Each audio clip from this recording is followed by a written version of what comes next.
really super excited. Oh, super excited. I sound like. Before we start, you know, it is this people united, all lives matter. It's time for us to come together. Everybody's part of the creator. This is Stanley Kubrick, the one that made The Shining, you know, the movie The Shining. There's a lot of information and knowledge in The Shining. But yeah, listen to this geezer. He's the one that, just listen to it. A little kid. It's an honor to be doing this, and I know you haven't given many interviews in your life. Can you start out by telling me, why did you accept my, I wrote you about 12 letters, but you finally on the 12th talked to me. Why are you giving this interview? Tell me why. And sir, could you look right here? Yeah, that's perfect. Not to tell a great filmmaker about filmmaking. Because it started to get to me after a while. What do you mean? What good? I've always been... The lies, the deception, yeah, what I said. He wrote him 12 letters, yeah. Man didn't want to get back to him, the ones there, because he knew his life was going to be at risk. And don't get twisted, he died after this, yeah. Don't take him out, yeah. Don't worry. But carry on, yeah. Conflicted about it, I guess, but I wasn't conscious of it until later, years later. Mm-hmm. At first I was just blown away by the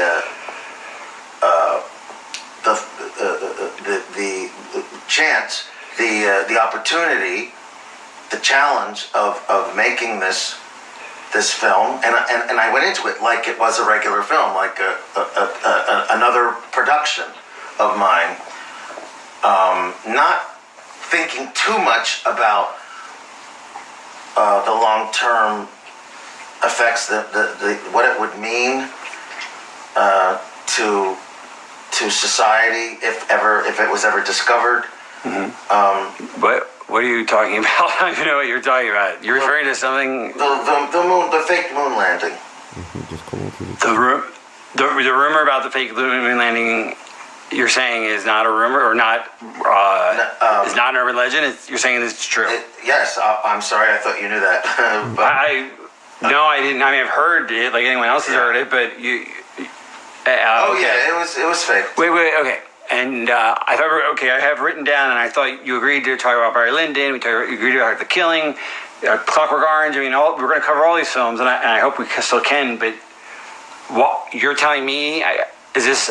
Because I think it would make the news if you're telling me now for the first time, and why me? Why not CNN or? What? The rumors were true. Okay. Well, I obviously want to understand what the hell what you're talking about here. Okay, but why are you telling me? I'm a nobody. The moon landings were fake. Okay, and I want to hear what the hell. I'm sorry. What the hell you're saying? I don't know. Tell me how, what, when, where. I'd like to hear the story about this, but. Why are you telling me? And is that so? That's the 15-year thing. So that makes sense now. That's why I can't release it for 15 years. That makes total sense now. Yes. Okay. Because you have a super big secret that you're basically using me to conceal and then release like a time bomb. And my upcoming film, Eyes Wide Shut, is all about secrecy.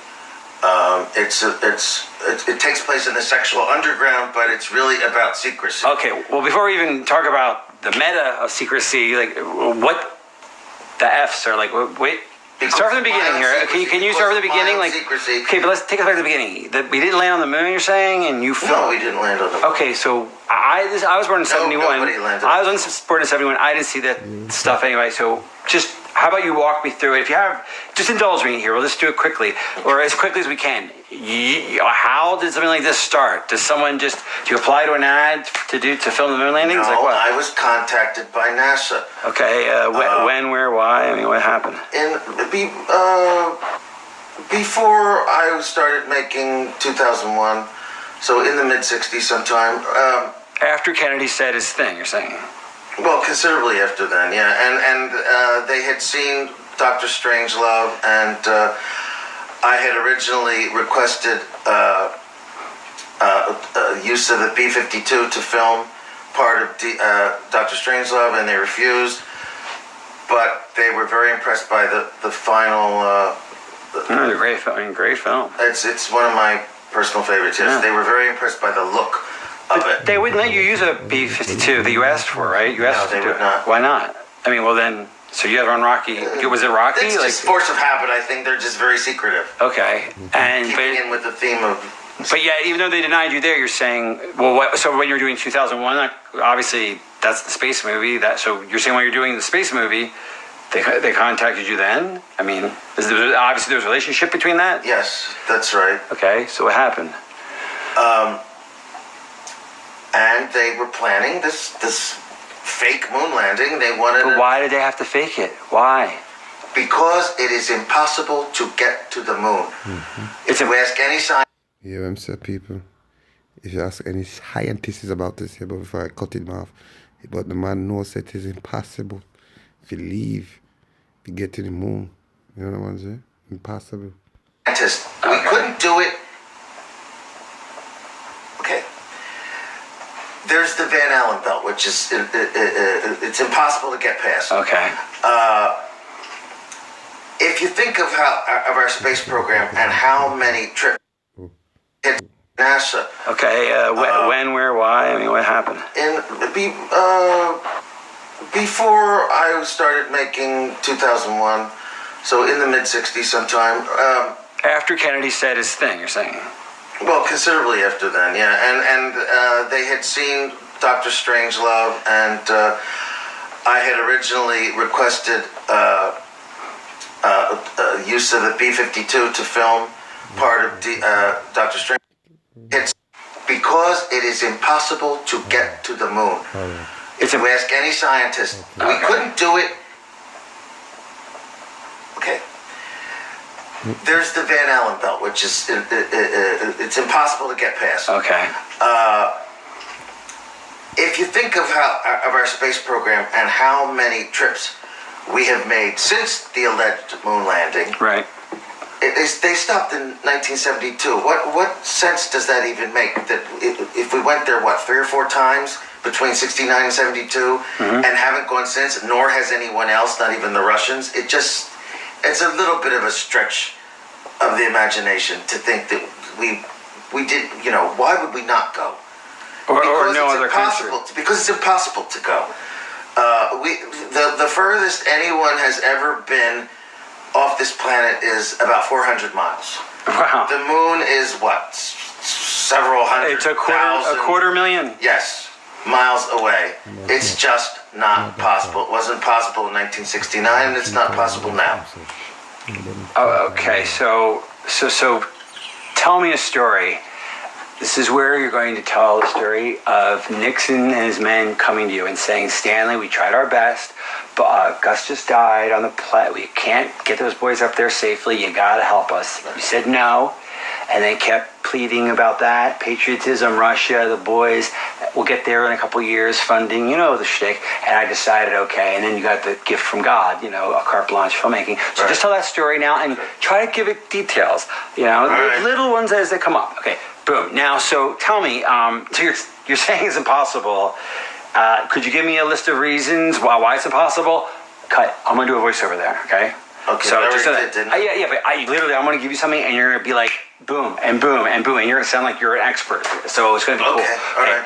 So how about say this? I'll give, you want a list? I'll give you a list. Number 1. And then I'll cut. So, could you give me okay, you say we can't go to the moon. Can you tell me the reasons why? We don't. You must know the reasons why we didn't go to the moon. You're doing an intro for me for the voiceover. Oh, you want reasons? I got about 100 fucking reasons. And then cut. I'm going to do a voiceover. Got it? Got it? You're not going to do the list. You don't know the list. But you're going to intro me. Oh, wait. So you say we can't go to the moon. Oh, what are the reasons? Are there some facts? You want reasons? I'll give you reasons. How much time do you have? Okay, just begin then. Start. Cut. Okay. All right, so you're right. That sounds like okay, let's just say for argument's sake, those reasons actually sound quite compelling for us, not only not having gone to the moon, but probably not even getting there anytime soon. But forget that for a second. What happened? Who approached you? Like, who was behind it, and what did they do to get? Did you say yes right away? Like, Nixon what himself. happened? Well, I had actually talked a little bit to LBJ before, but it was mainly Nixon. He had just become president. He was elected in late '68, 69. He took office, and it's no secret that NASA always wanted to fulfill this Kennedy prophecy that we would get to the moon by the end of the decade. Well, time was running out. It was 1969, and but you met Nixon in '68-ish, and he said, "We have a problem, Stanley. We can't get those boys up there." Tell me that story. Right. Okay, try again. So you met with Nixon. There was a if you might remember, there was a launch pad accident in '67, which killed. Tom, you're going to tell me a story. So Nixon sat me down in the Oval Office, and he says to me, that boy just died. I don't think this is how I want you. When we're going to kneel, we're going to kneel. Yeah, and when we go to kneel, you're telling me to kneel. This is our new template. It's going to be helpful to you. It's going to be helpful to you. So you're telling me the story through, and it's going to come to you like that. So Nixon sat me down, and he said, "It's impossible, Stanley, get to the moon. It's impossible." And now his boy Gus just died. You don't want me to mention this, the accident? Yeah. Okay. And he said, "Stanley, that boy Gus, he died of fire. He died of fiery death. Yes. I don't want. Do you know what that would do to my approval ratings if those boys died in space? I mean, think about it, Stanley." Right. And I thought about it, and he was right. And he said, "And those Ruskies, if we don't keep up with them, they're going to take over the world.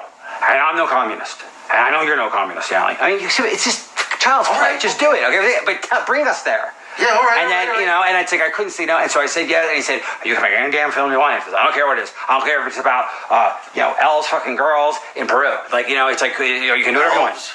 L's fucking girls in Peru. I don't care if that, we'll get it out there, hundreds of millions of dollars." Okay. Just see, and just tell a story. It's just saying, do your shtick. Do a shtick.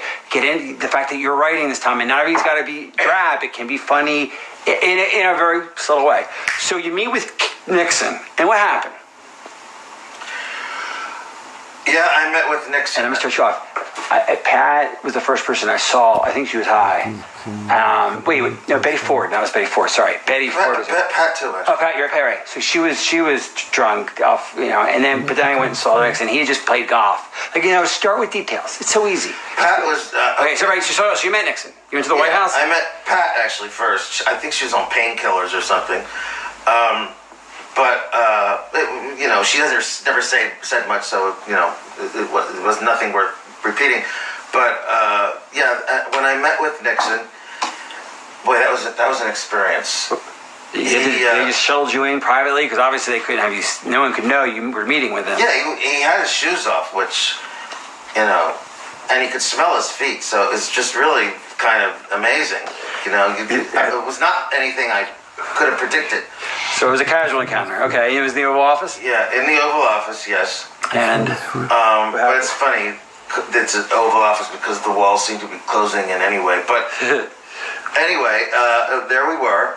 And he was, like he was, expressing how desperate he was to go to the moon. Not literally go to the moon. What did he say? But to have people think we were going to the moon. He was worried about his own perception because he just became president and his. So what did he say? He said that after all there had been an accident. You're telling in the third person.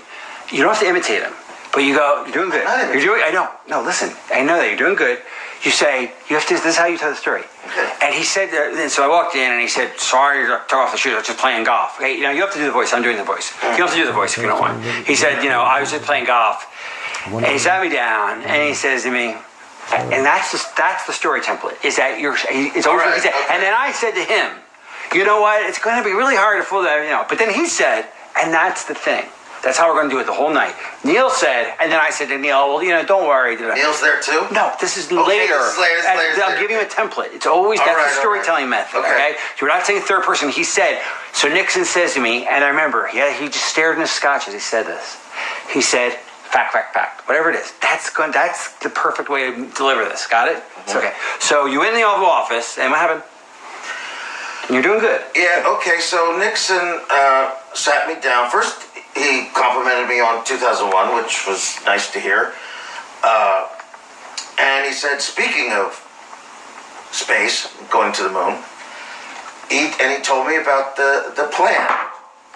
He didn't, yeah. So he says to me, you don't say he said anything. You say what he says, okay? That's all, Tom. I'm just giving you a direction. Wait, you want me? Everything about I walked in. You want and he me to said say it as him, or do you want? You don't have to imitate him, but you have to say. He says, Stanley, we've worked on this moon program. You're not saying what he said. You're not reporting it. You're repeating it. I'm saying it as Nixon. You're repeating it in a storytelling way. All right. So I go to this whore, and she goes, listen, I don't do it. All right. That's the mood. All right. Okay. It's not like, so this horse said, no, it'd be like, you're like, you don't have to imitate him if you don't feel comfortable. You just say, Stanley, whatever he says. That's how we get the information. We're doing exposition here. That's the way we're going to sneak it in. Okay. So we're there. You're at this Oval Office, and what happened? Yeah, he sat me down, complimented me on 2001, and then he said, You're doing it right. You're doing it kind of academically. Enjoy the story. You're spinning a yarn here. Right. So you go in there. They offer you a drink, and tell me, set the stage. Yeah, and he was already drinking, so I decided to join him. I don't remember what I had because I drink almost anything. He was drinking Dewar's, I think, which, I mean, if you're going to drink scotch, okay, but Dewar's, I don't know. Anyway, he complimented me on 2001, and then he said, speaking of space, you know about President Kennedy's prediction of going to the moon by the end of the decade. Well, it was almost like a mandate. Like, he sort of like, threw the gauntlet down. And he said, well, time is running out, and we want to do that, but we can't. It's impossible. We tried. We've been testing this for years. As you may have heard, there was a launch pad accident in 1967 in which the famous Gus Grissom was killed and two other astronauts. Gus was a good guy, but anyway, and it can't be done. We've talked to every scientist imaginable. It just cannot be done. But after seeing your film,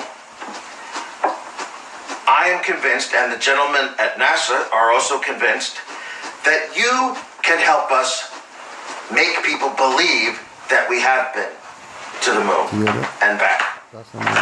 And you must have been startled at that moment.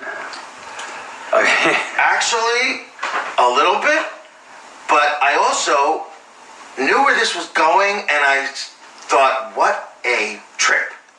What a trip this is for me, as an artist.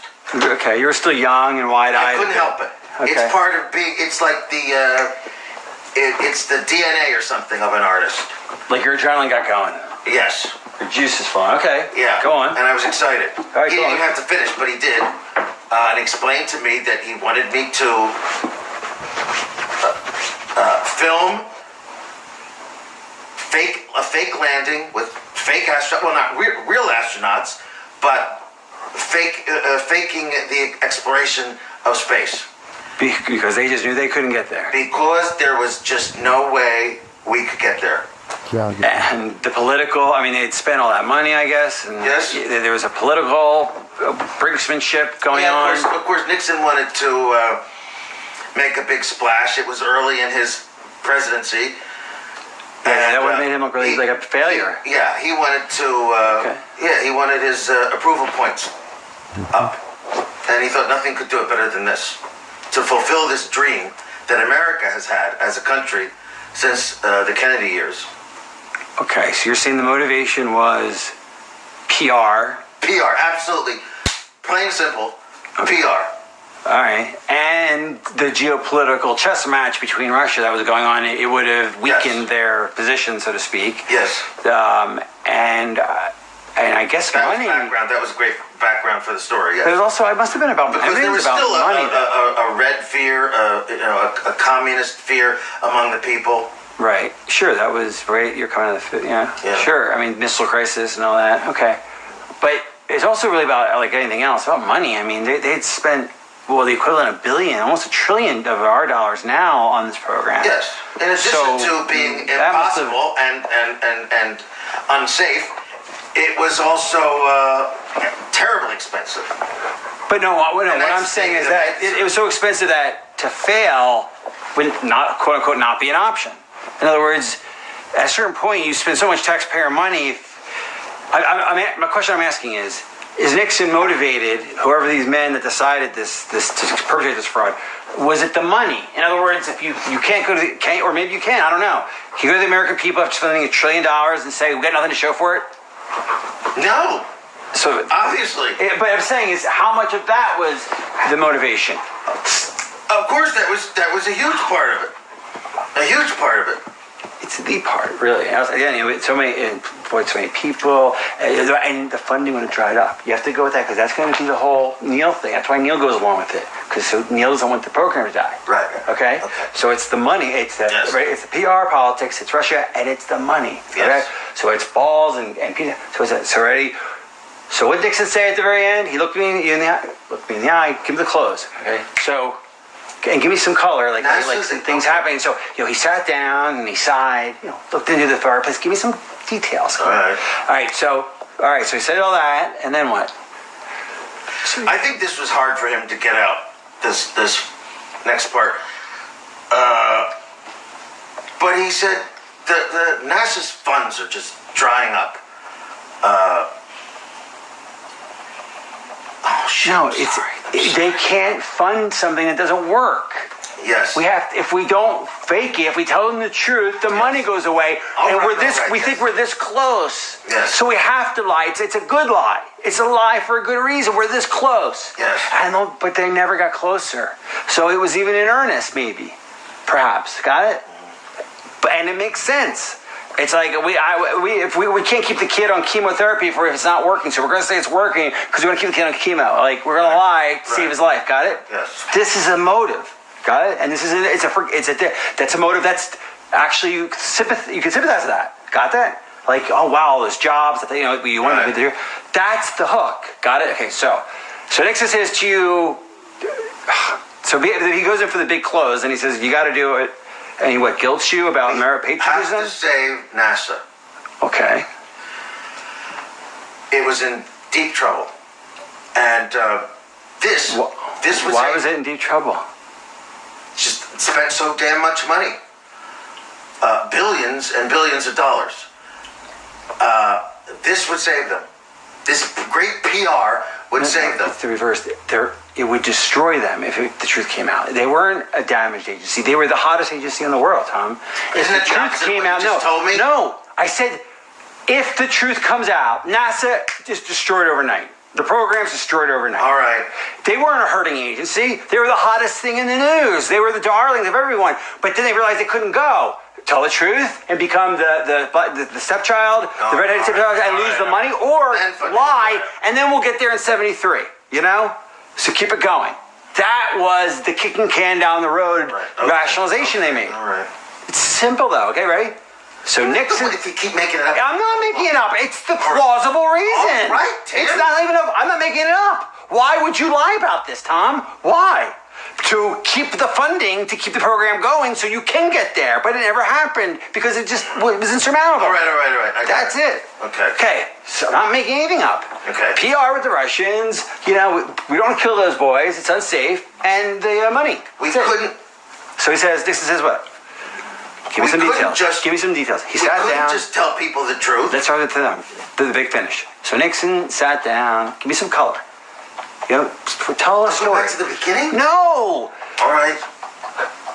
Keep color. So Nixon at this point, I think, like you said, it was hard for him to say this next part. He sat down, he looked at his scotch, looked into the fireplace for a minute, took a breath, drank the scotch, and then he said, Stanley, and you gotta give me more Stanley. Yeah, it was.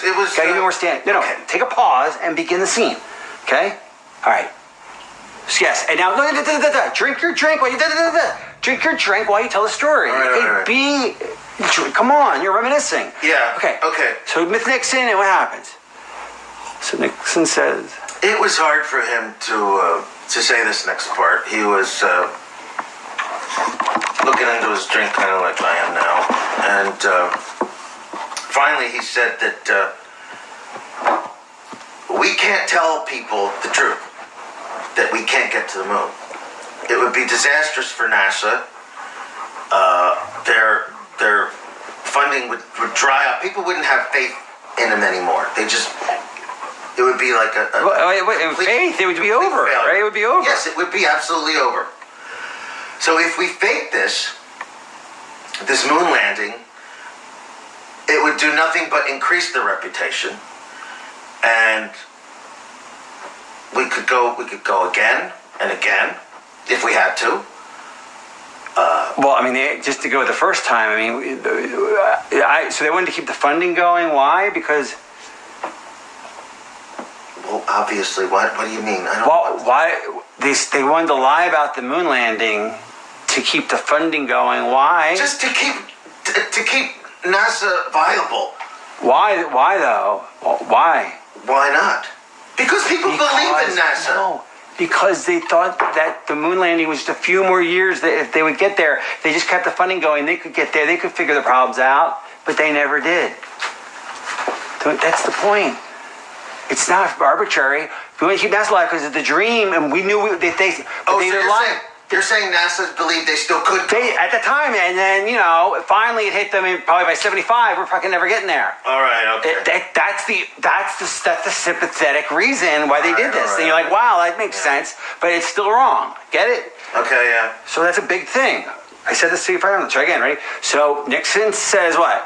Grab your drink, and action. What they believed was if we could. Nixon sat down. Color. Tell me a story, Tom. Come on, color it. Okay.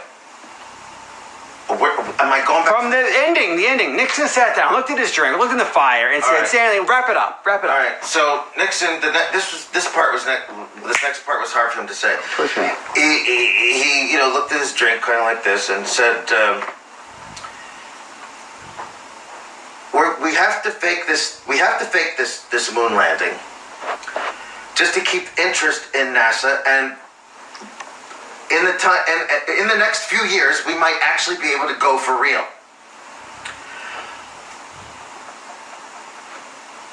Come on. Because we wouldn't give up. We'd still work on it. We would still be working on it, trying to make this trip possible. But we have to do it now. No, because they were so close, Because we were so damn close. We had to do it now.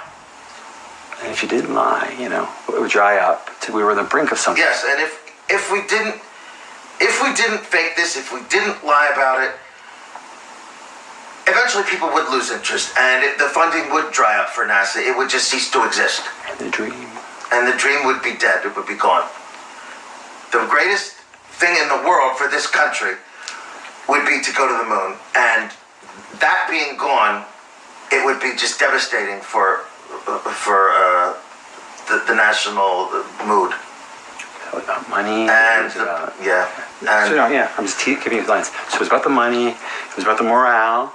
Yeah, it was about morale. It was about money. It was about money. It was about morale. Chiefly money, as most things are, and that's what was.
Over. I know. It's 5:45 in the fucking morning. I need my alarm. Fucking-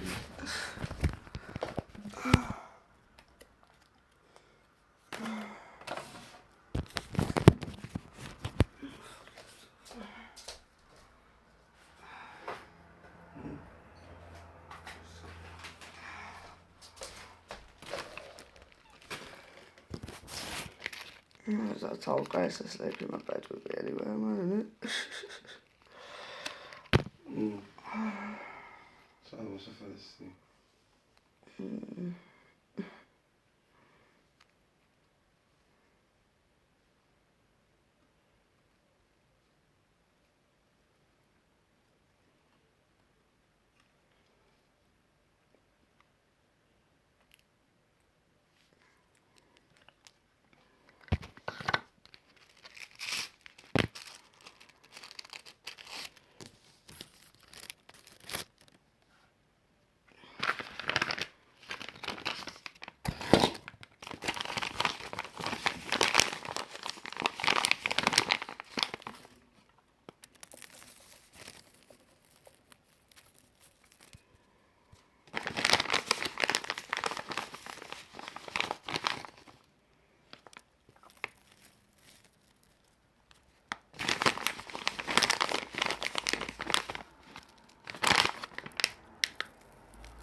to bed.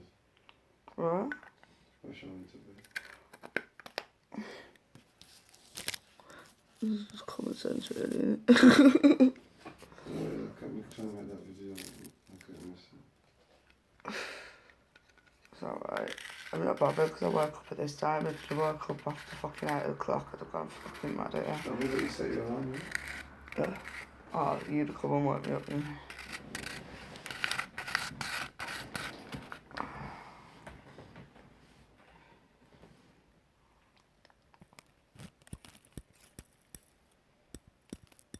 Your head's your neck because your neck's in an awkward position. I wouldn't choose to sleep on the sofa personally. And choose animal truth. What you know is who you talking to? Who you talking to? Isn't that fancy? You chat bubbles. Chat bubbles, you do.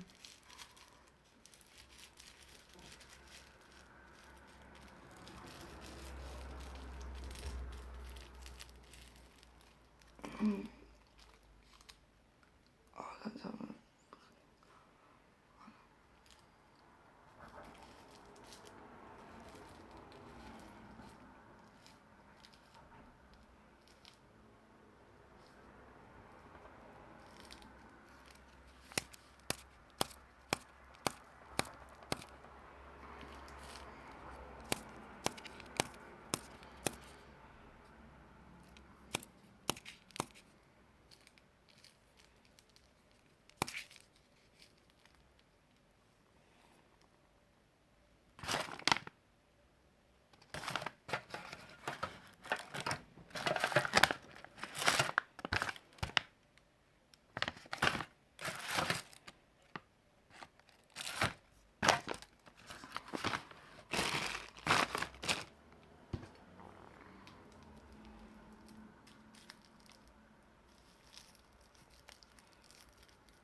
What are you doing staying down here? You going upstairs?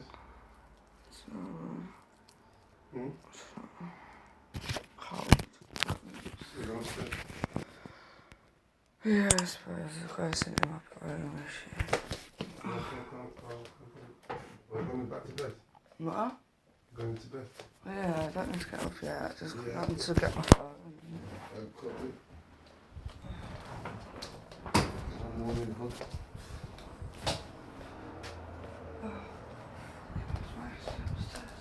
Hmm? We are straight upstairs.